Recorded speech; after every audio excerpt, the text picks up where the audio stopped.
evening, everybody.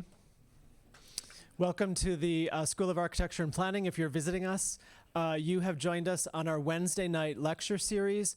We are here most Wednesday nights for a public lecture, and occasionally on this screen, the array of presentations for Wednesday nights will go by, and we have posters around the school, so we certainly welcome you to come back. Tonight is a special lecture. This lecture is endowed by Professor Ibrahim Jammal and his wife Vivian. Dr. Jammal was a founder of the Department of Urban and Regional Planning in the 1980s, and then he served as a faculty member for 30 years. He was a major force behind the study of globalization within the field of planning. And this is why we stick closely to a topic that's near and dear to his heart for these lectures. We honor his legacy in tonight's lecture. And I should also say that tonight's lecture is co-sponsored by the Food Lab here in the School of Architecture and Planning. We're very happy to have tonight with us Jane Battersby. She has come a long way to visit us. She flew in only yesterday from South Africa. She is a senior researcher at the African Center for Cities at the University of Cape Town. And her areas of research include urban food systems, urban food policy, and the construction of food security theory. And she does this in both northern contexts, southern contexts, developing countries, and everywhere. She has been the Cape Town partner of the African Food Security Urban Network since 2008. She's actively engaged in her research and scholarship at the international levels, national, provincial, and local governments. She has a PhD from Oxford University, a master's from Newcastle upon Tyne, and a bachelor's degree from King's College in London. And we're so happy to have Jane with us here tonight. So please help me welcome Jane Battersby. Great, thank you. Great, thanks for the introduction, and thanks for the opportunity to be here. Can you hear me okay? Yep, great. So, as you just heard, I flew in from Cape Town yesterday. It was a 36-hour journey, and I've no idea quite what time zone I'm on. So if I get a little fuzzy, please give me a little bit of grace on that. I'm really happy to be here because I've been following the work of the Food Lab in Buffalo for some time. So it's really exciting for me to be here, and I had a really interesting tour of some of the sites today. So I feel I have a little bit more of a context of where I'm speaking into. But you have no idea of the context of which I'm speaking out of. So just by way of introduction, I work for the African Center for Cities, which is a research and policy unit at the University of Cape Town. And our goals are basically to provide credible knowledge on the drivers of urban crises in African cities with an eye on systemic solutions. And food is one of those components. We're trying to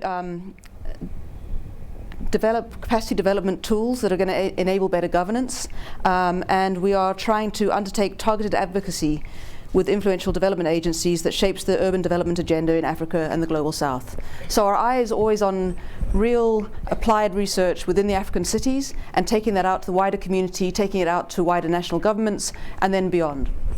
And so then we've been working on food for the last 10 or so, well, 15 or so years. And we started with the African Food Security Urban Network, which was a Canadian project working in 11 cities in 9 southern African countries.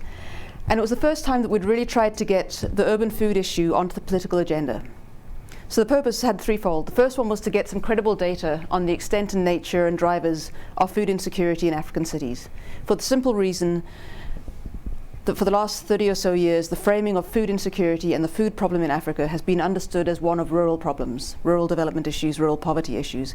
And we wanted to make the point that this is given the rapid urbanization and the urbanization of poverty, food is one of those areas that you really need to focus on.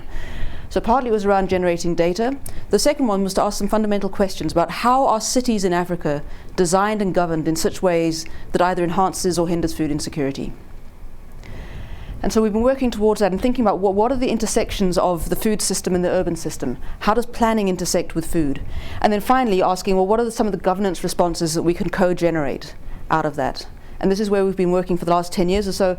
As we've been working, some new questions have come onto the agenda. So when we started, it was primarily about food insecurity and the kind of the hunger framing of food insecurity. We've become increasingly aware of the triple burden of malnutrition, the rise of overweight, obesity, diabetes, hypertension, at the same time as having stubbornly high levels of infant stunting, things like underweight, anemia, etc.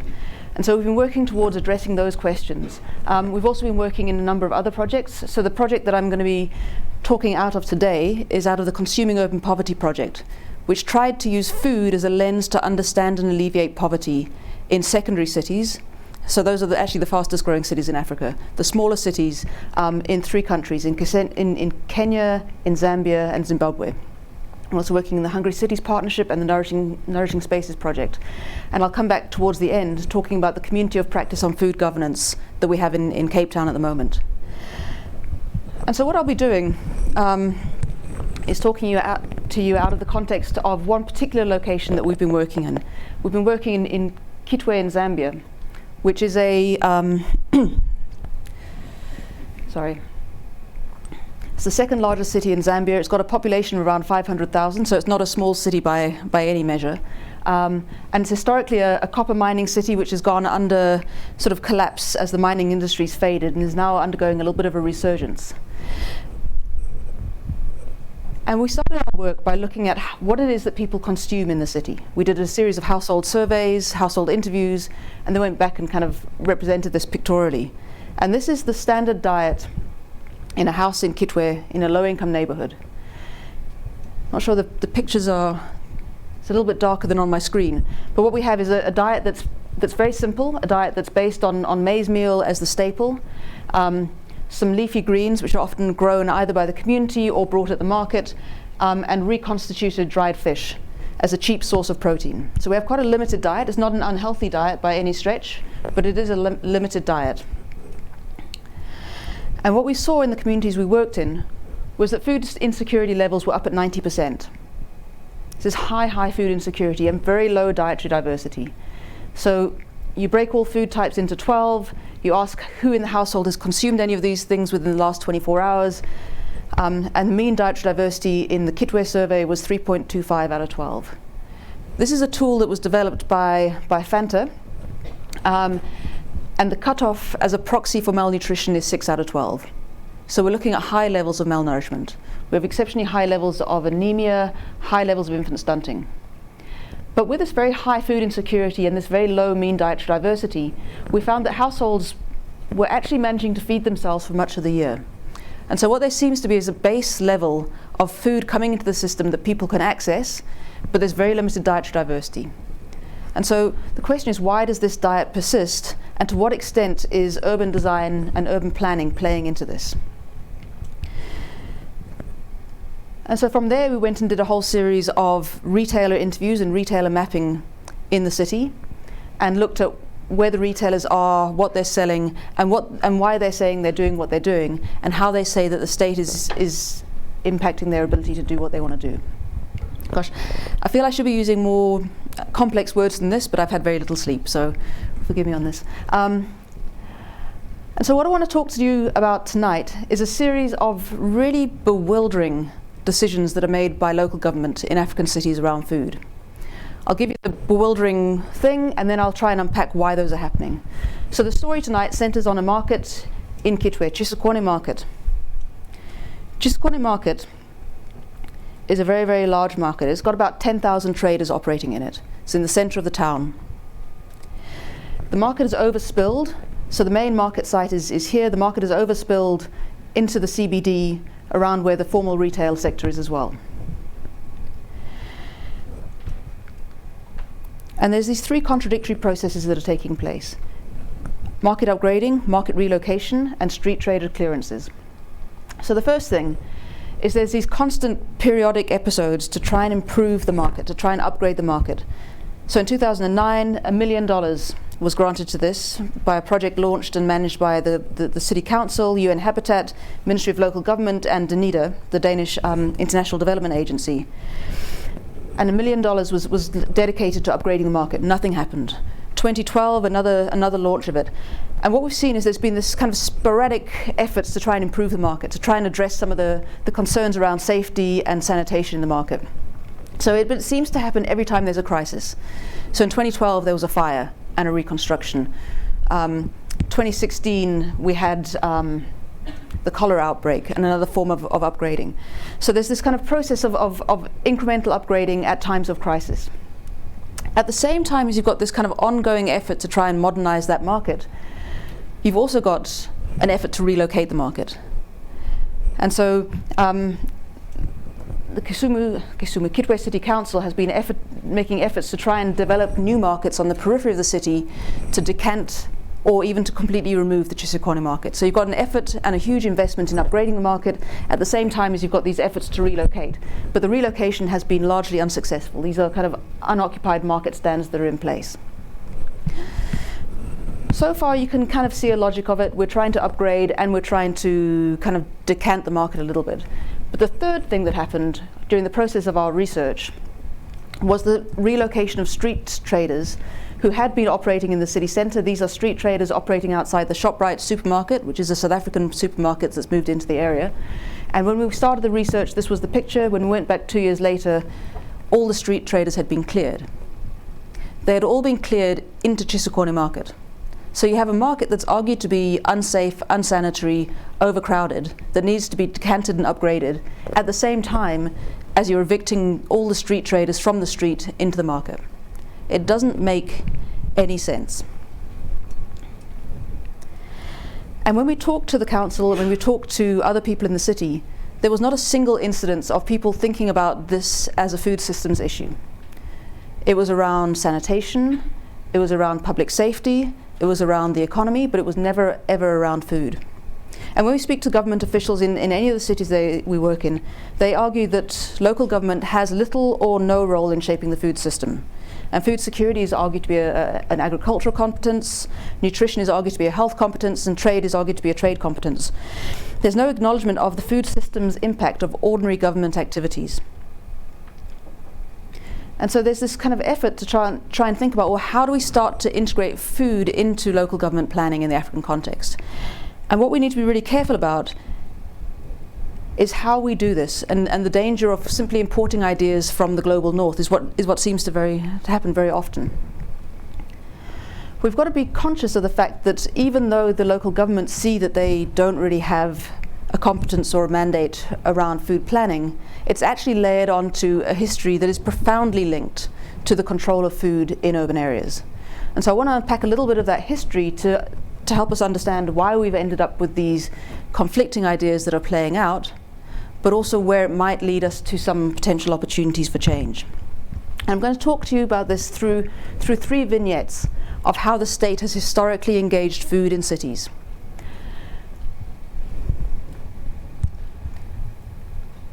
So the first is around urban agriculture. There's been a massive effort to try and get urban agriculture onto the urban agenda in Africa. The FAO, organizations like RUAF, have been instrumental in this. But local government has always been resistant. The pathways are slowly changing, but local government has historically been very resistant to urban agriculture. The one reason is around health and safety, concerns around that, but we often think that's a kind of a mask. So Drakakis Smith has written that within the city itself, illegal cultivation, like illegal trading, has proven to be an anathema to most city authorities, tarnishing it as it does with a modernizing image that they want to pursue. So the urban agriculture, the practice of agriculture in cities, is seen as something that's backwards, and the cities are striving towards modernization. And so it needs to be repressed on those grounds. But there's something deeper going on than that. Historically, urban agriculture was resisted because it was seen as interrupting the kind of primacy of agriculture as an engine of economic growth in African countries. And so if you were having this informal urban agriculture that was feeding into the system in different ways, it somehow represented a lack of state control over the food system. And so it was therefore resisted on the grounds of its kind of potential economic impact on agricultural development. So the control of food becomes about the control of the economy. The second case is about milling and food processing. And again, with a similar kind of story, the history of maize in Africa is about one of the encouragement of maize production to feed urban populations. And so you have this kind of maize marketing boards that are developed as part of the post-colonial developmentalism project. And what you see is that mills are zoned as an industrial activity, and the only milling that's legally available is that which is zoned within these industrial areas. And so the vision is very much of a large-scale productive system, productive system feeding into a large-scale processing system that then goes through mandated markets.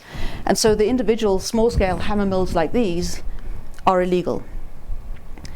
Now we've seen the kind of collapse of those marketing boards and the kind of immersion of many more of these small-scale hammer mills, but they are still rendered illegal.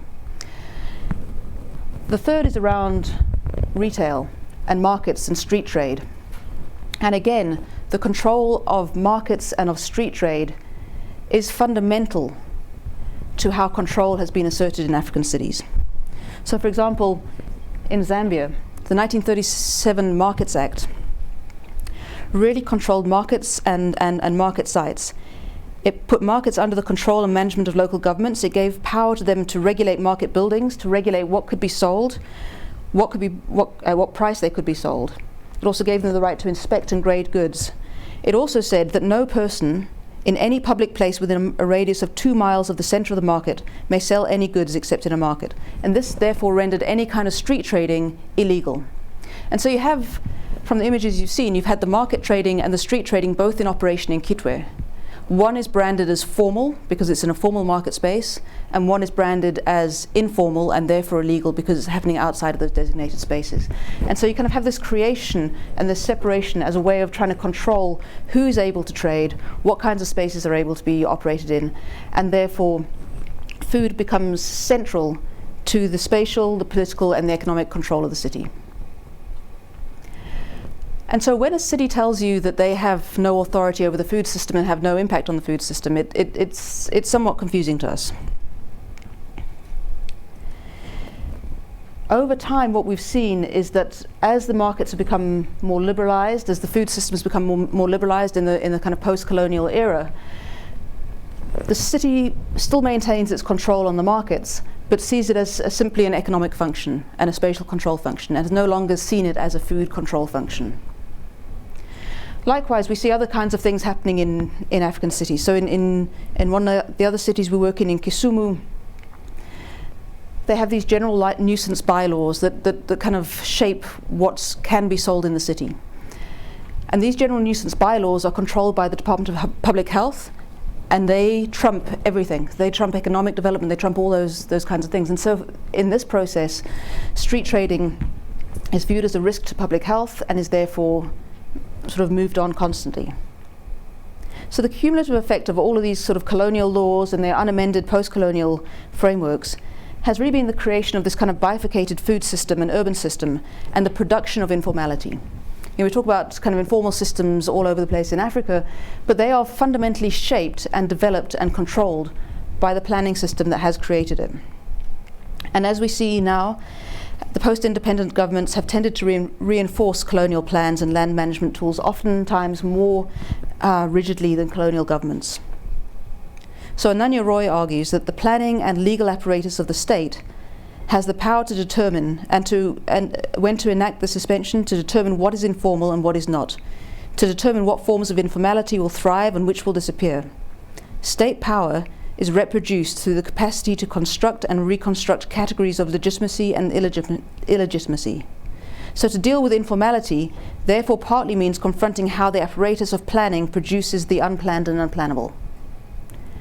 And so what we have is a food system that looks as if it is a kind of complex mix of formal and informal, looks as if it's largely ungoverned, and yet that ungovernability has been created by the planning structures that we've occupied, which therefore starts to raise questions about, well, how do we then start to insert a progressive food planning agenda into the African context, where these layers of planning legacy have shaped the very contestations we're seeing.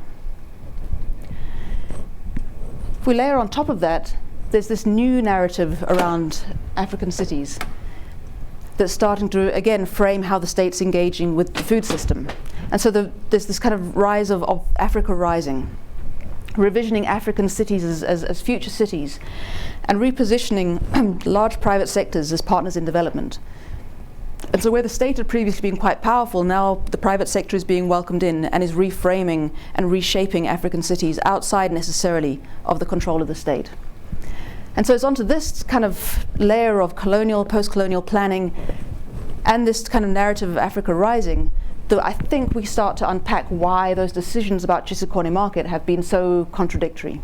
And so I want to return us to Chisekone and come back to those issues and see how they play out and see how the kind of discursive practices emerge. So the upgrading.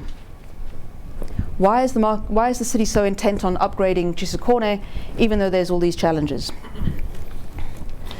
The market itself is a curious place because the market itself, as gazetted under the Markets Act, is only 1.9 acres. The market itself now extends well over 15 acres. And it grew at a time of the collapse of the mining industry and the rise of informality as a way of surviving in the city. And so the city allowed the market to expand because it was the only way in which people were getting employment. But the vast majority of the market is technically illegal. And yet the city is allowing it to persist and is even upgrading it. So why is that? Through that Markets Act, quite a large power was given to the market associations. And through their paying of licenses, they've been able to gain some political legitimacy. And so they're able to make demands on the state through this payment of levies. And so the city is kind of doesn't like Chisekone market, and they view it as being an anathema to the modern city that they're trying to pursue. But they also recognize the historical power of these marketeers and how they are continuing to pay into the city coffers. And so there's this kind of tension and negotiation that's constantly in place. And they're recognizing the health and safety concerns, and the marketeers are raising the health and safety concerns. You can see the kinds of challenges that are in the market space and the necessity to improve. And then you have things like the outbreak of cholera, and it therefore is seen as being a risk that needs upgrading. So there's a logic to why the city is not wanting the market to exist but still supporting it. When we get to the relocation, well, this is another story. So we start to think about, well, who's driving the urban agenda? And what we've seen has been a reduction in the capacity of the state. The Kitwe City Council has very few resources, very few people. We go into the town planner's office, he does not have a computer. We ask to see the city's master plan, which still guides everything that happens in the city, but nobody's actually got a copy of it since the 1980s. So there's quite limited capacity of the state, and there's this recognition that they want to modernize, that they need to improve the market space. And so they've entered into a fairly extensive national government program funded by the EU around market development. And this markets development program from the EU recognizes a number of the problems that are in the markets. The proliferation of street trading, informal vending, the degradation of the environment, the deterioration of quality of life, and therefore there's the promotion of the development of these modern markets. These modern markets are completely disconnected to the logical spatial planning in the city. They're on the periphery of the city, they're far from where the wholesalers operate, they're far from where the transport infrastructure operates. They're these very isolated spaces. And yet there's a lot of money going towards these. You have a state that's undercapacitated, a state that doesn't really like Chisekone market, and then there's this capital and this capacity development support that comes in from the EU. So we start to see that the decisions that are getting made in the city are shaped in part by historic biases, shaped in part by historic planning legacies, but now increasingly by external funding and development agendas. We see this in all the cities we work in Africa. So we've got the power of the donor funding shaped by notions that have only partially formed in context. It's often happening in secondary cities where the state is even less capacitated. We've got the historical antipathy towards Chisekone. And the other reason that they want to relocate Chisekone, which I haven't mentioned before, is that land that they've expanded onto is commercially zoned. And the city has its eye on developing a new shopping mall in the city centre. Because historically, the city got its money from the marketeers, but the rates and revenues you can get from a shopping mall are so much higher. So there's an effort to relocate on the basis of that. And then the street clearances. If you remember, the framing of the Markets Act rendered the street vendors illegal and informal, and the market vendors formal. So we have this context of illegality to start with. We have this concern around crime and grime as it plays out in the urban public streets. And if you move those people into the markets, then you can control them better. So it's about control, it's about destroying illegality and informality and pulling it into a formalized system. But the street traders are also less politically aligned and less powerful than marketeers. They don't have that historical power, and so they have less voice in the system. Some of the market associations are even against the street traders because they see them as undermining, because they're not paying the levies and therefore they're undercutting. So there's an economics at play. And finally, the ShopRite shopping centre are arguing for the removal of street traders because they're detracting from their business. And again, formal businesses have much greater voice. And so suddenly these things start to make sense. We've also got to think about what the cumulative impact is and why these things come together. So if we're thinking about those three conflicting narratives, why is that happening? The first is that there's no obvious clear mandate for local government. The framing of the food issue has removed power from local government. There's an absence of state capacity. Even if they wanted to have a coherent plan, they wouldn't know where to start. So we've seen that decisions about markets are informed by actors who are made powerful by historical planning legacies, by the marketeers who've always had the status as a result of the Markets Act, the large-scale private sector actors who are coming in, the donor agencies. And as a result, cities are kind of increasingly pulled depending on donor funding and development objectives. And when you look at who is driving the agenda, none of them have a food systems or a food security mindset. It's about economic development. It's about order. It's never about food. And so we've got this kind of highly contradictory set of responses, ranging, as I say here, from tacit support to active repression, depending on the politics of the moment. And therefore, how do you as an actor in the food system respond to that constant uncertainty? Where are the places for any kind of counter planning? And of course, the story of Chisokone isn't the only thing that's happening in these cities. There's other dynamics at play. So across Africa, we're seeing the rise of the shopping mall. And the shopping mall signifies many, many things. So this is the shopping mall on the outskirts of Kitwe, Makuba Mall. And the president opened the mall. And look at the language that's being used. The mall serves the need of a growing segment of our urban citizenry that's evolved, become more cosmopolitan and global in their exposure and preferences, and have more disposable income and options. The argument is that the Chisokones of the world, the street traders, are part of a backward African city, and we are now evolved beyond that. Our citizens deserve multiple fast food joints. And so again, this kind of mall is the symbol of development, but also the mall as this bringer of capital opportunities into the city, the rates that are getting paid by those mall developments. And so you see this kind of narrative rising. But oftentimes it's based on a kind of urban fantasy that bears very little resemblance to the reality. So this is an architect's design for a shopping mall in Kisumu in Kenya where we've worked, and this is the reality of the shopping mall in Kenya where we've worked. And you get to see that just the way in which there's this kind of promotion of a particular idealized type of life. There's not a very vibrant street life, it's motorized transport, there's no securitizations, open space. What we have here is some car parking space. I can tell you this road is full of tuk-tuks, which are little informal taxis, of border-borders, which are bicycle taxis. There's very few private cars operating on this road. The place is highly securitized.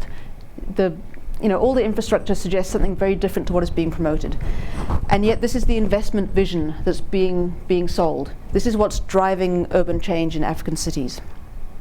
And so often the development is driven by private developers and not by any kind of comprehensive planning. And what you end up with is this system of kind of independent buildings that are set up which are completely at odds with the environment around them. So Hungry Lion is a fast food chain, South African in origin, that has been plonked right next to the market space. And you can see the kinds of mismatch. And this is completely off the planning agenda. And when different agencies like the FAO work on food system plans, their food system plan includes Chisokone, it includes the small-scale farmers around the city. It does not speak about the shopping mall, it does not speak about the rise of these, it does not speak about what is driving the urban development agenda. And then we have this series of what I call food insensitive planning. We have rapidly changing diets in the African context. We always think about the food insecurity as hunger and malnutrition. Now we're seeing an increased dietary transition, increased rise of obesity and all those other challenges. And it's often thought of as a kind of rich person's disease. When you become wealthy, you move to a city and you eat worse, etc. But Dave Shirley's work has shown that the most rapid dietary transition in in East African cities is taking place in households with incomes of less than $2 a day. The food system of the urban poor is changing rapidly.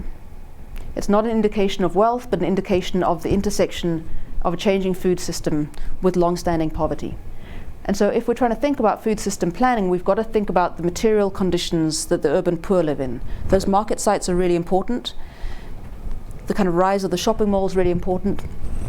But again, it's also about that material condition. And so we go back to that plate of food from Kitwe. Diets are not inevitable. They're shaped by infrastructures at all levels. And so when we're thinking about planning, it might not necessarily be about planning for food spaces, but planning for spaces in which food is occupied, in which food is consumed, in which food is produced. And so this is the plate of food, and these are the conditions under which that food is produced. We're looking at households that have no internal kitchen, households that are dependent on a charcoal burner to produce a meal, no refrigeration, no storage, no electricity. How does that then shape the diets that people are consuming? This is the kind of traditional diet that plays out, but in the context of a rapidly changing food system where more and more highly processed foods are entering to the market, you can see how this then becomes a site ripe for transformation. You know, we look at the kind of multidimensionality of poverty in these households, and so it's not enough to simply think about poverty as a lack of income, but also as a lack of clean water, as a lack of medical treatment, as a lack of fuel to cook, and how all those things are then shaping what people are consuming and what they're able to do. And so if you're thinking about a food security intervention that has its base in urban planning and urban design, well then maybe the provision of basic infrastructure is actually the most impactful thing you can do. We think about the kind of trading conditions and planning. So these are all snapshots of different kinds of food retail that happen in the neighborhoods in which we work. We have the guy whose job is selling cooking oil in units that are decanted to what people need.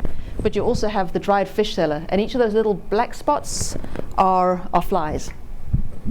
You have inadequate storage capacity for traders. You have unsafe trading conditions.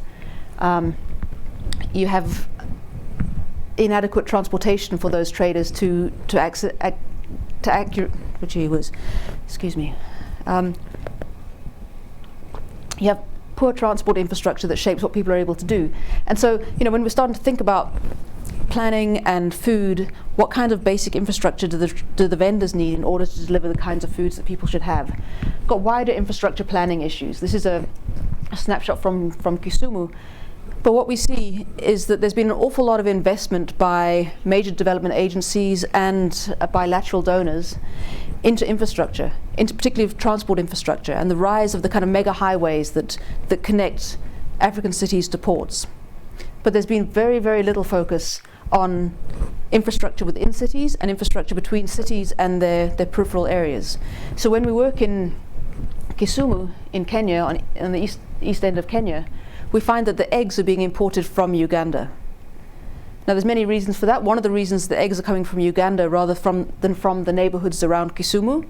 Partly it's around agricultural trade policy and the ways in which Uganda subsidizes chicken feed, which makes the chickens a bit cheaper. But part of it is around transport.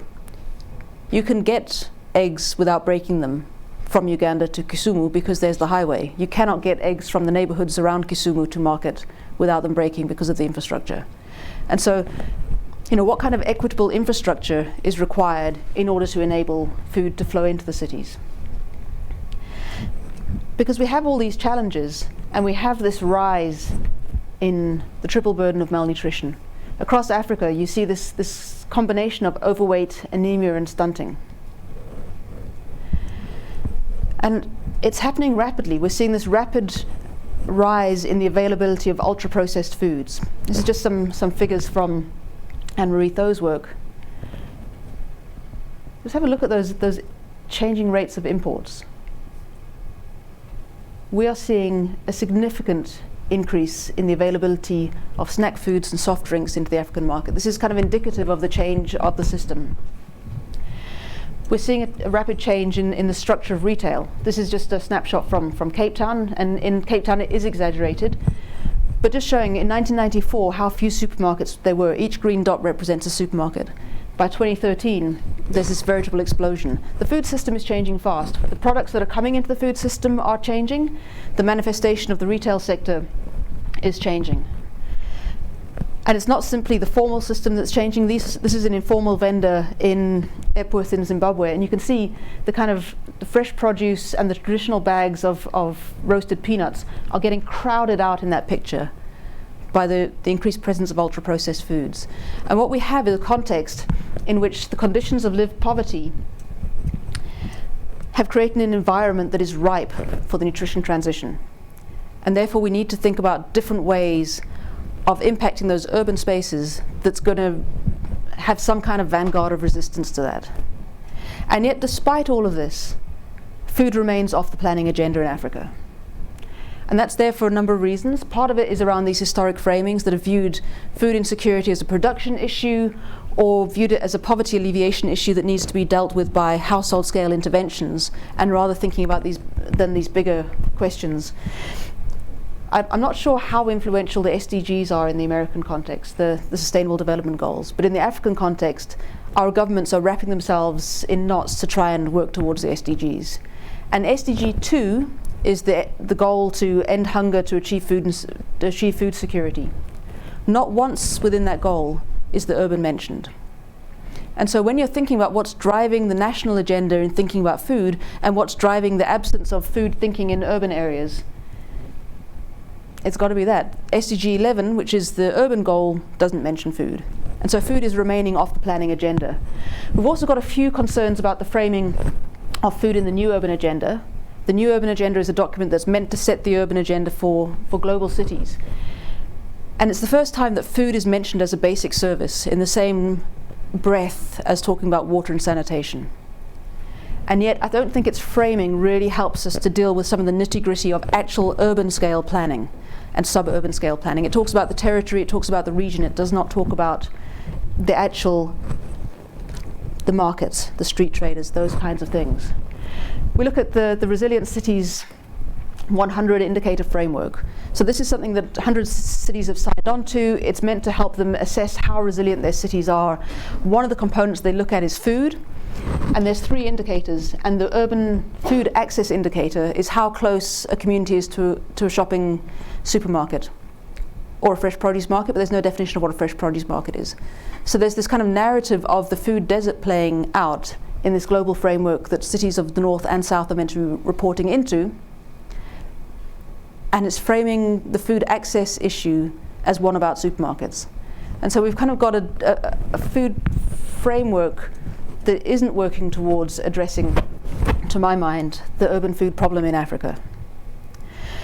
And so to get propositional, this is some of what we're trying to do in the Western Cape in South Africa. We're working quite closely with the provincial government of the Western Cape. And some of what I'm talking through here is the direct outcome of conversations we've been having with Tristan Gergens in the office of the Department of the Premier. And they've developed this Nourish to Flourish framework. And it's basically a strategic framework for household food security. And if we look at what they're proposing, they're actually proposing in Pillar 3 developing food-sensitive planning and design guidelines for provincial land use management. And so we have this open opportunity to start saying, well, okay, in an ideal world, how would we start to get food onto the planning agenda? What would it take? And what is different to what's being done elsewhere in the global north? And I think the first thing is we need to take seriously how the planning community and how the governments engage with informality. Planning, as I said earlier, echoing Ananya Roy, planning created informality. It created that binary between what is considered formal and what is considered informal. But the modalities of formal processes and informal processes are very different. This is a slide from Paul Barosh. So you see, formal processes start with planning, move into services, construction, occupancy, and informal is much more insurgent. It begins at occupancy and then works its way up to planning. And how do you start to bring those two very different worlds together? So Shatkin says, you know, if we're going to think about city making, we've got to think about how these things are countered by actually existing urbanisms that are rooted in alternative social dynamics, of informality, of violence, of alternative cultural, of social visions, of vote bank politics that resist some of the planning norms that we're used to talking about. How do we then start to think about planning in a space that is so shaped by informality? My colleague Vanessa Watson says if we're going to start thinking about planning for the global south, the new work needs to start with the following kinds of assumptions. And this is a long quote, so if my reading gets stumbly, forgive me. New work needs to start with the following kinds of assumptions and see how these compare to the kinds of planning assumptions we have normally. We work with the idea of states that are weak, of fractured, of probably corrupt, and state functionaries who will seek to use planning systems for financial and political gain. Civil society, which is not a source of democracy, but is fractured by economic and political decisions, maybe based on criminal activities, and functions as an instrument through which claims on the state are directed, sometimes in violent form. Community organizations, which may choose to engage with the state and assert their demands through court challenges, street demonstrations, or the destruction of property rather than through dialogue.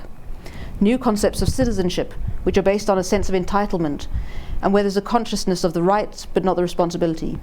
NGOs and social networks, which function not so much to build social capital, but rather to serve their own interests of power or profit, sometimes in collusion with state functionaries and property developers.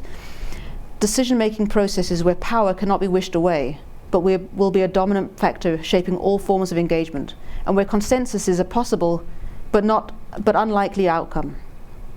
Processes where participating parties are driven by very different and usually conflicting rationalities, which shape expectations and outcomes, and planning interventions where the expertise of planning professionals is under direct challenge, where state sources of information like maps and statistics are treated as suspect, and where communities, or elements of these, will want to take control of knowledge and idea production.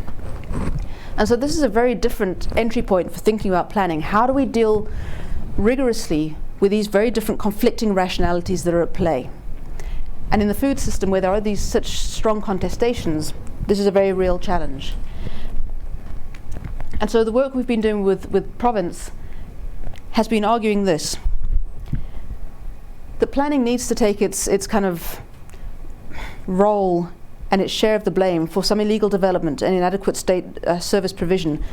But simply addressing planning will not address the situation. We need to put planning in its context of wider urban governance and urban management, and these processes of wider decision making, and recognizing there are some areas in which the state has very firm control, such as these planning mechanisms which really speak to formal food processes.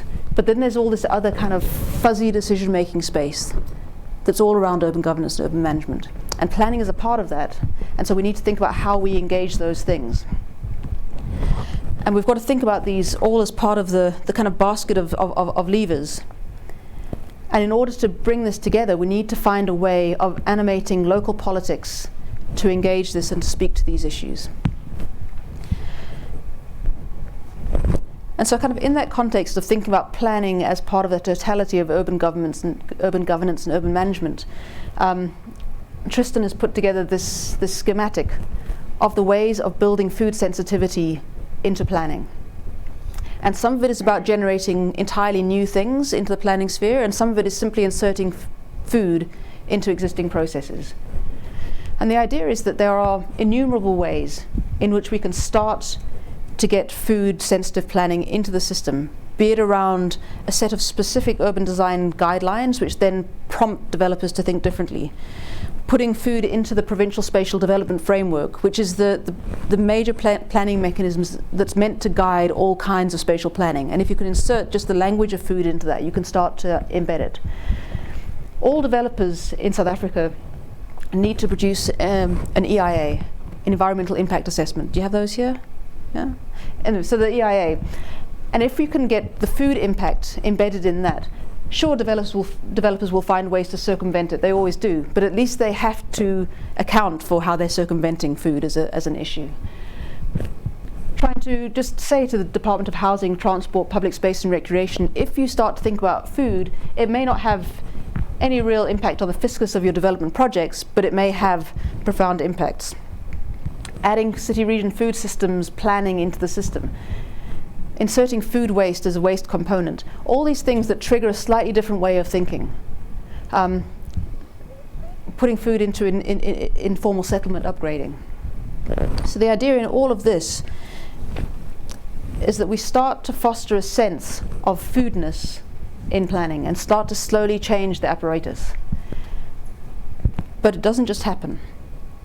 Okay, so how are we starting to try and move this from a theory, from a nice set of ideas that may or may not be possible, to trying to bring it into the material life of our cities? And so the first one is we need to get buy-in from policymakers. We need to have the decision makers, political and technical, of the cities that we're working in buying into this. And the one thing we've been trying to do is unpack the mandates, identifying what actually is the mandate of local government and how does food intersect with that. So in the South African context, we have the right to food as a constitutional right. And that right is meant to be recognized by all spheres of the state. We have yet to have a testing of the right to food, and it's kind of slowly building. And what we're doing is trying to unpack, so what is it that's within the municipal government purview that impacts the right to food? And there are movements afoot to try and take local government to court around their way in which they're impeding the right to food through planning. So unpacking those mandates, revealing to the state what their job actually is, because many times that has not been well understood. Unpacking the costs of inaction. So the Western Cape provincial government has looked into the fiscal cost of the double burden of malnutrition and realized that it costs the state at least 5% of GDP per annum. And when you start to layer that with this identification of mandates and opportunities, the idea is that potentially it provokes a shift. But you have these stubborn mindsets around what is the role of the state and what the food system looks like and how it works for people. So we've been going on a process of taking officials on learning journeys, taking them out into the street, asking them to disavow themselves of any existing ideas and just experience the environment. And slowly, I think we're gaining traction. Because only then are you able to speak to municipal officials about getting planning in place. There's a lot of groundwork to be done. We've got a longer term commitment to provincializing planning. At the African Centre for Cities, we house the Association of African Planning Schools. And one of the things is a long-term gain is to try and do curriculum reform to try and shift some of the stubborn realities of planning. And one of the things we've done is we've developed a food systems planning toolkit, which has just gone live. It's quite a technical resource, but it's at least there to provoke thinking within planning schools. And then the third component is around community engagement beyond public participation. We're mandated by law to have public participation in all processes, but that public participation is generally a kind of rubber stamping. How do you start to have meaningful public participation? Because Edgar Pieterse, who's the director of our unit, has argued that to do urban management and politics, you've really got to foster a commitment to societal learning through agonistic engagement and continue agreement to take the next step, recognizing that this is difficult, this is contested, we're working with conflicting rationalities, but only by engaging that, only by really working at that space, do you create an opportunity for any kind of substantive, informed, and politically embedded long-term perspectives to emerge. There's a real necessity to work with the communities that, this is all really self-evident to people working in Buffalo. To people working in our context, not necessarily so. So how do you really start to get that public engagement?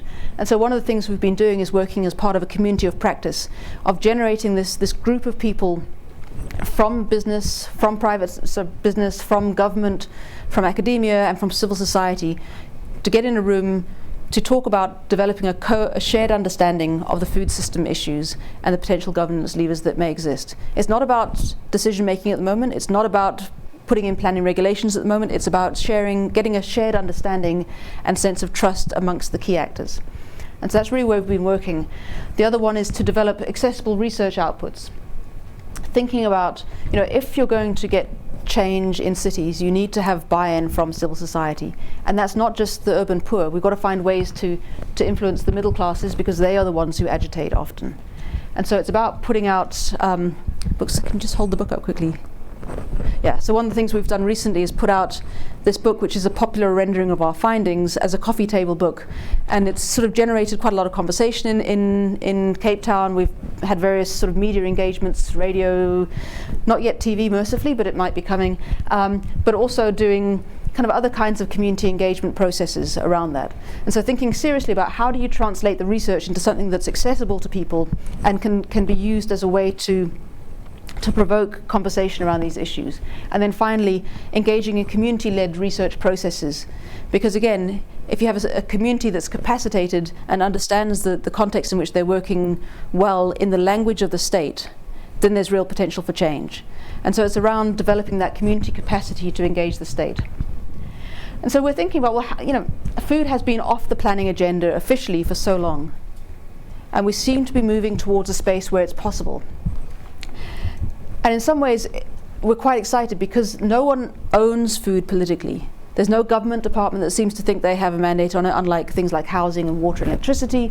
There's nobody in the community who sees themselves as the food person. And so because nobody owns it, there's maybe a chance to have these kind of new insurgent conversations emerging and a way to move it forward. But likewise, there's no strong champions of the thing. So we're in a tricky space, but I feel like we're getting somewhere. Because the reality is that the way in which food moves in our cities, the way in which food is controlled or not controlled in cities, fundamentally shapes so many aspects of our urban lives. It shapes employment, it shapes the experience of housing, it shapes transportation, it shapes the kind of environmental consequences of the food systems in which we're operating. And our belief is that fundamentally, if we start to get food onto the planning agenda, it can open up a whole series of new conversations about how to make cities more responsive to the needs of the citizens. And that is where I will close out. Thank you.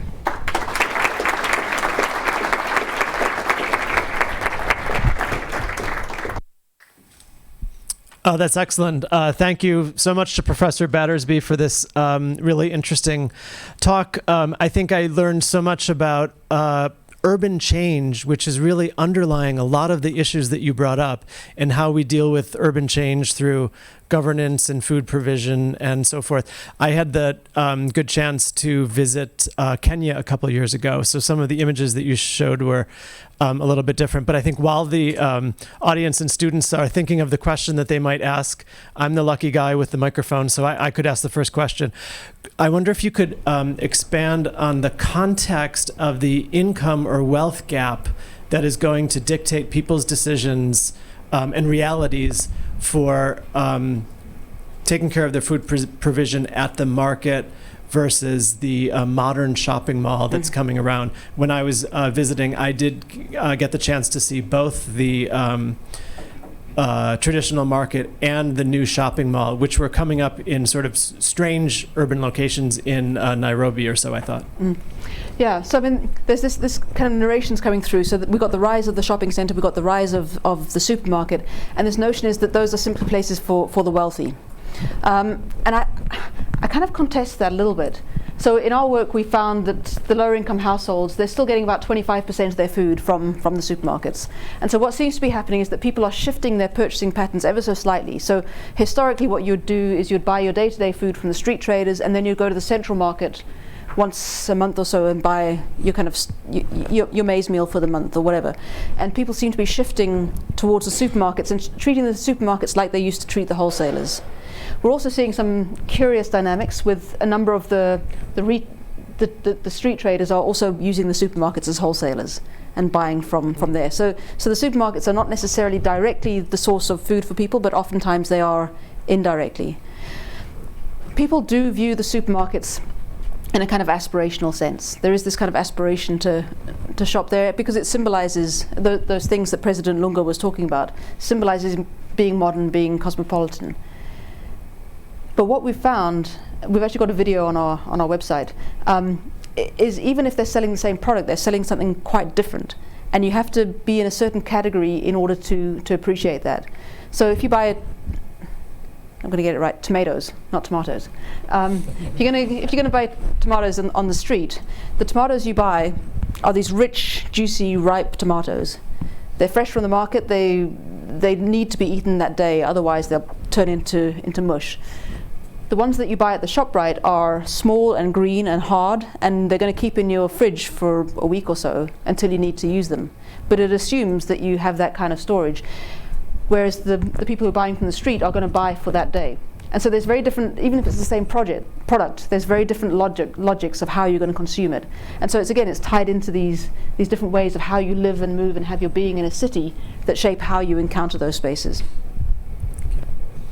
So we're very happy to take questions from the audience now for Professor Battersby. Hi, I would like to ask about slum development programs in Africa, because I'm from India. In case of India, there are slum development programs, but the slum developments are done outside the city or where there is no economic growth. Mm-hmm. And very far from the market, so that the people don't prefer to stay in the developed zones. Instead, they live in their own slum creations, informal slums. Is it the case for Africa also? It's a little bit different. So our urban densities are not as high as the Indian urban densities by any stretch, I don't think. We are seeing efforts to do in situ upgrading in some of the lower income areas, so in situ provision of infrastructure rather than kind of entire regeneration. There are not many housing projects that are being designed by the state at all. So it is kind of much more an organic growth process. In the South African context, we are seeing a lot of state provision of housing on the periphery of the city and alienation, and you are then seeing this informal densification process, either by people kind of what we call it shack farming, where you have a house that's got a backyard and somebody will rent out land and put 2 or 3 shacks on it. So we have that kind of process. Increasingly, we're seeing a really new process by which there are various companies doing quite low-cost loans to homeowners who are then building on top of their houses and putting on like another 2 layers of apartments in order to do that. So there's this kind of change in how urban development's happening, and again, it seems to be much more driven by insurgency than by state. And so we've got to raise these questions about insurgent planning and how do you plan all other kinds of state provisioning in the context of these kinds of processes that are being ungoverned. Yeah, I think so. Hello, thank you for your presentation. I wondered if there's currently any city or local government that is beginning to kind of redefine the role of informal markets, or maybe an example that other cities should aspire to or begin to consider. We have not seen a lot of that in the African context, to be honest. There's this deep-seated antipathy towards them. There are glimmers of hope in Windhoek in Namibia, where there seems to be a much more proactive state engagement with the informal trade sector. What we've seen in most places has been an effort to develop what they're calling hawker malls, where you remove the street traders and put them in these controlled retail environments. And it's an idea that's failed in Latin America and in Asia, and is probably set to fail in the African context as well. But it does all seem to be underlain by this deep antipathy particularly towards street traders. Yeah. Thank you so much for that amazing presentation. I too actually grew up in the UK, and I attended Warwick University. I didn't have the pleasure of going to King's College, but I really enjoyed just learning about the unbalanced agriculture policies you mentioned in terms of trade, and then really just additional challenges. But just throughout the presentation, I kept asking myself, well, Zambia doesn't have a dictator. They're not in civil war. Why are they in this condition? Like, why is the country this poor? And so I just quickly Googled in terms of how much copper deposit they had, and it looks like, according to Google, they're the 9th richest copper deposit country in the world, and I didn't even know that. So I guess with that, it's already an economic engine itself. So I started to think about, well, why is it that we have, I think you mentioned the number of people that were at least lacking access to clean water, and just having like 40 million of its residents living on $1 a day, etc. And I think some of the underlying issues might be the fact that the country itself only gained independence in 1964. So when we talk about the growth of a country, I think it's also important to mention is the historical components that really either deterred or crippled the country. So in terms of the copper, I think it was the British and the Belgians that really exploited the country and were the main beneficiaries.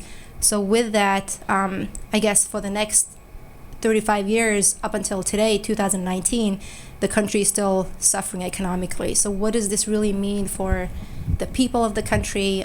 Is this something that you're going to also explore, just the implications of colonialism and understanding those implications? Yeah, absolutely. So I mean, colonialism really frames everything. It frames the kind of national agricultural policy. It shapes the export orientation of the system.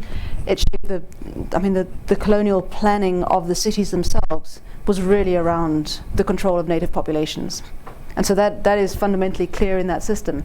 What has happened subsequently was, obviously the structural adjustment policies that again sought to kind of, again, around export orientation, around really trying to cut,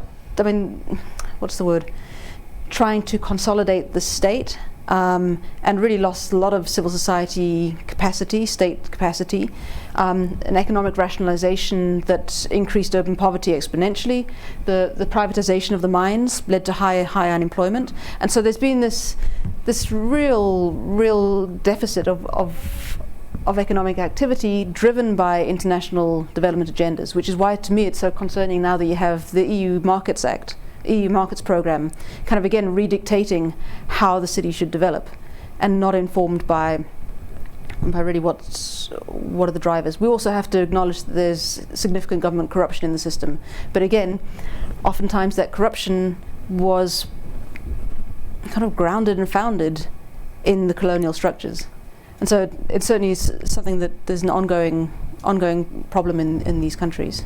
Yeah, definitely. Thank you. Hello, my name is Malik. Do you think with trying to implement food planning in these African cities, would it not disrupt these traders' way of life? Because a lot of these traders, what they quote unquote is considered illegal with selling their goods on the streets, but for some of them, this is their way of life. And don't you think trying to move them and disrupt where the market is going to affect their livelihood? Yeah, absolutely. So what we're trying to argue is that you can't import these kind of planning norms from elsewhere. You've got to think about what it is that's in the food system that's working in the interests of the urban poor, and how to make that work better. So we're talking actively about, well, how do you start to incorporate and think about working with the informal traders to generate conditions that help them work better. So in the context of the South African city, for example, we've found there's a number of traders who occupy spaces around transport interchanges, and oftentimes they're selling quite unhealthy foods. Now there's two ways to address this. The one way is to try and regulate that system. The other way is to try and think about, well, how can you enable that system to provide better food into the food economy? And so then it might be around, well, do you provide preferential trading base for people who are selling healthier food? Because all the informal trade policy is simply economic policy, and so whichever's the kind of most economically viable remains.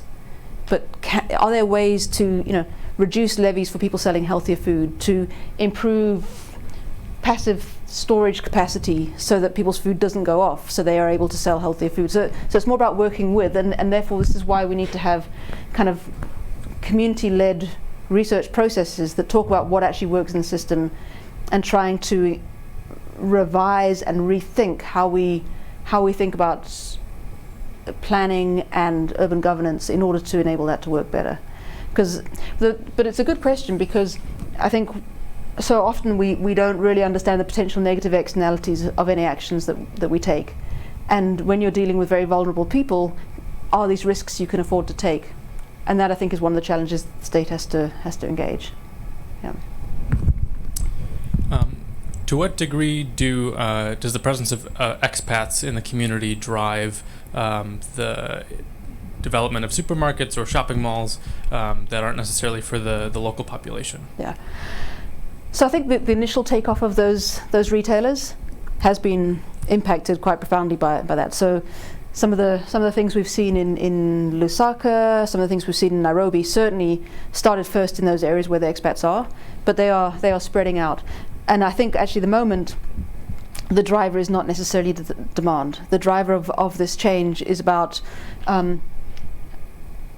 these notions about what a good modern city looks like, but also about financial investment and about the financial returns that come back to local government from those kinds of things. So there's a bit more of and I think there's an oversupply of these retailers in the system, and it's got nothing to do with demand. And although there might have been this kind of spark from the expats, I don't think that's what's driving it anymore. It's much more about an economic agenda. What do you think are the key sticking points that are preventing these food systems from being able to develop more robustly so people can get healthy food? Because it seems like there are so many other problems that are related to it, including as you point out, refrigeration and electricity to provide for the refrigeration and all those other technologies. So how would the government then coordinate itself more? How would you want the government to coordinate itself better to provide those kinds of services that enable it to develop?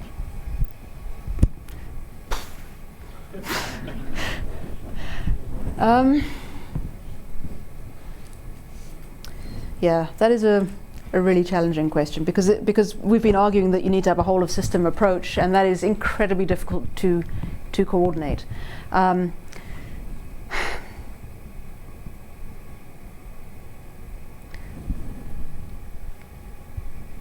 So two things we've been working towards are, one, having a kind of pilot site in which you test out these ideas and try and bring together the different departments that might be able to work towards that, just as a way to see if any of these things are viable, and then roll it out.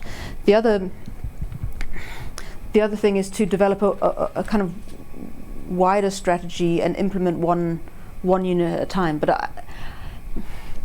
I think in order to get this to shift, it's the technical part comes much later than the shifting of the mindsets with the policymakers and planners.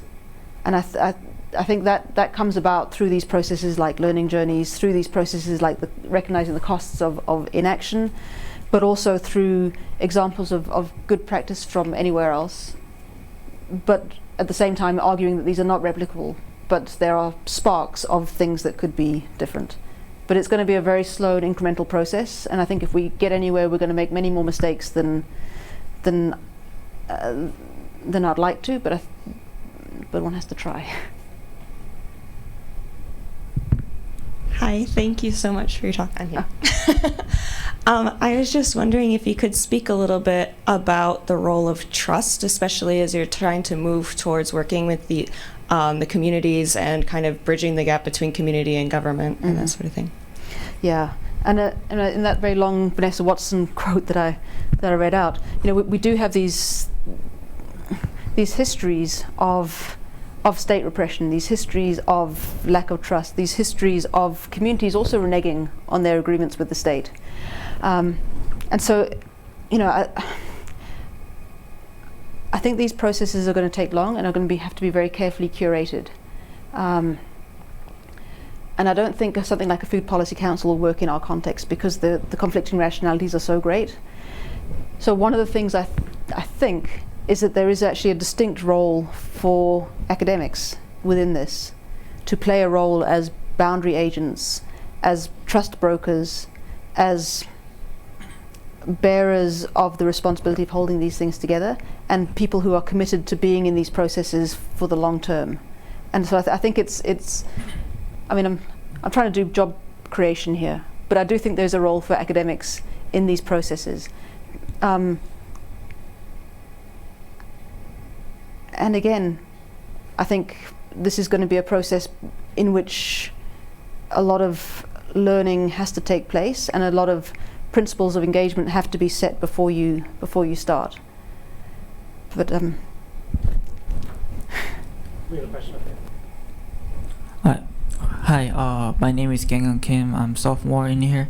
I'm really honored to meet you, since just a month ago I used your book as a citation, which is Urban Food Insecurity in Cape Town, South Africa, because I did a case study of Cape Town.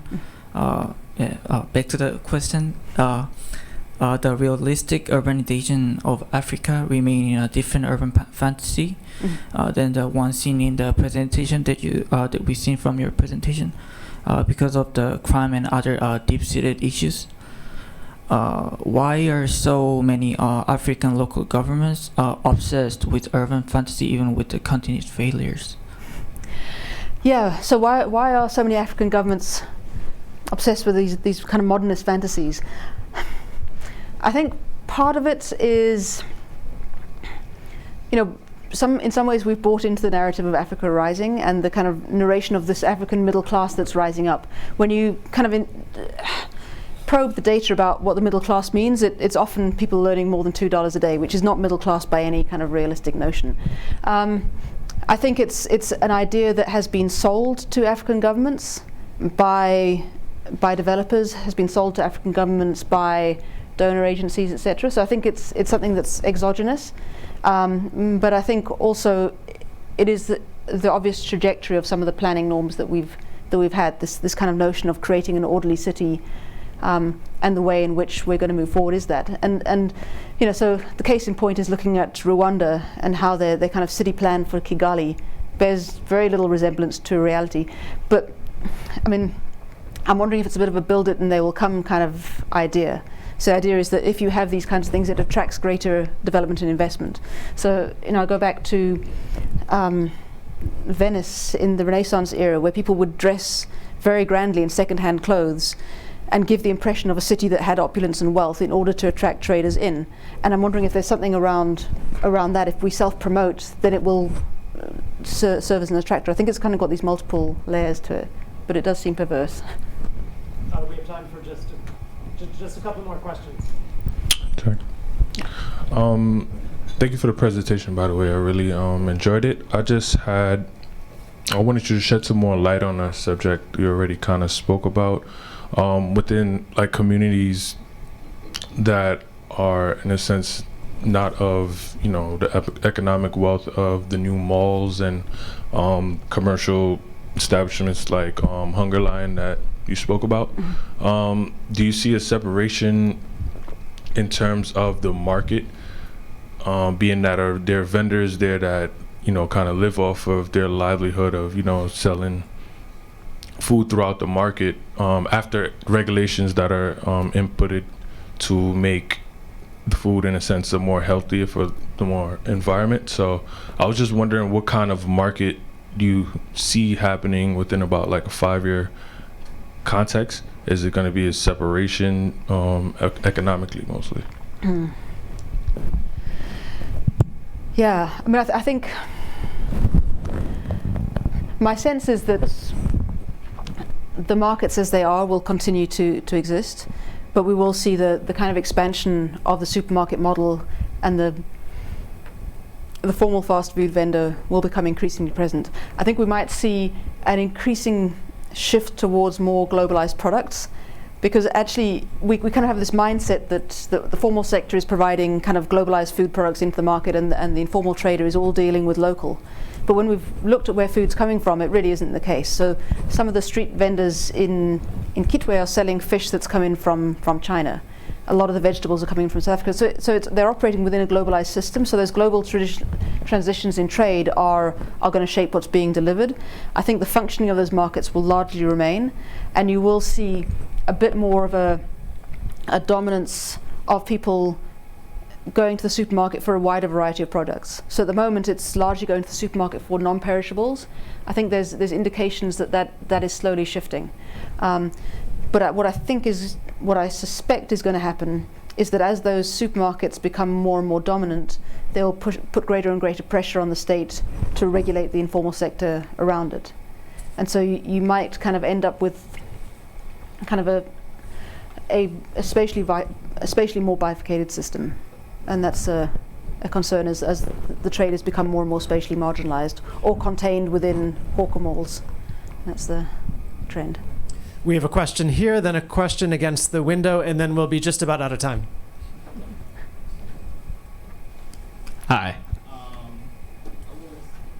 Went off. Okay, there we go.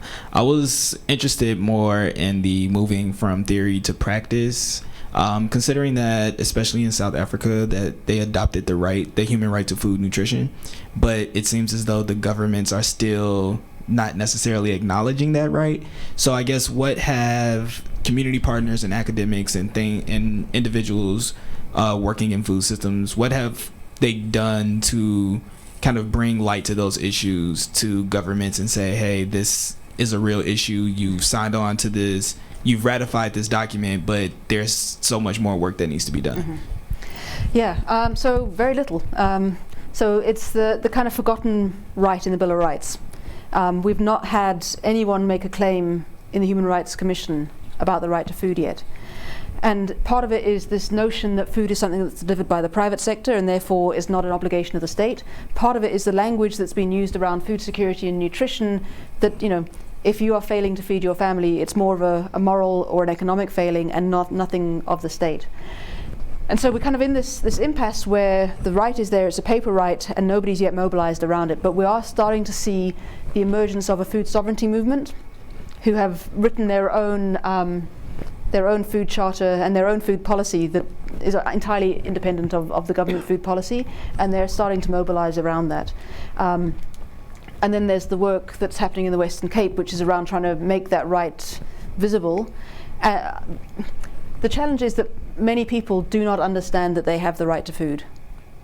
Unless somebody is going to raise that issue, it's not going to come to the fore, which is partly why we're trying to do community engaged research and work with communities to understand that the reason that they are struggling to feed their families is not a moral deficiency or not simply a condition of poverty, but it is shaped by these things of the state, and therefore we're not trying to foment a revolution, but some kind of action would be nice. And I think this slowly it is coming to a head. So just last month, the Legal Resources Council in South Africa held a 2-day seminar in trying to think about, well, what is the right to food and where are the levers? But the challenge is, I know I'm rambling here, but the challenge is that at the moment the right to food is quite nebulous because it's just a paper right, and it has no justiciable meaning until it's taken to court. But once it's taken to court, it has a very specific application. So if it's about the loss of farming land and how that's implicated on the right to food, then that is the way in which the state can engage the right to food, and they can say everything else is not the right to food. This is the case. But there's some really interesting lessons to be learned from the Indian case around the right to food and how they kind of mobilized for that over the years, and it was a long process before it became really evident. So long. Yeah. Hi. I want to know what your thoughts on food security in Africa. Generally. Yeah. Listen, we have exceptionally high levels of food insecurity. I think the manifestation of food insecurity is changing fairly rapidly as it turns from simply being about hunger to about these kind of more challenges around having access to an adequate diet. there is a big concern about the language of food insecurity and how that has been generated as a kind of quite apolitical technical challenge. So the 4 pillars around availability, accessibility, utilization, and stability often render themselves liable for kind of having a techno-fixed sort of set of solutions. And so the food sovereignty discourse that's coming through is arguing much more for community agency and taking on the kind of systemic drivers is gaining traction. I personally think that both have value in thinking about how we address the problem. But as it is, most of the policy solutions to addressing food insecurity remain stuck in this rural productionist mode of if we just produce enough staples, we'll address the problem. And that simply is not the fact. And so my argument is that there's a role for all spheres of government and all departments to work towards that solution. Wonderful. I'd like to thank Professor Battersby for her visit and her lecture. We've got some great intelligence from her about food planning and food security in Africa and beyond, and we're very devoted to the work she's doing and want to continue to follow it. She's come a long way, so we would like to thank her for coming to and share her intelligence with us and have a look at the work that we're doing here in Buffalo. So please help me thank Dr. Battersby for today.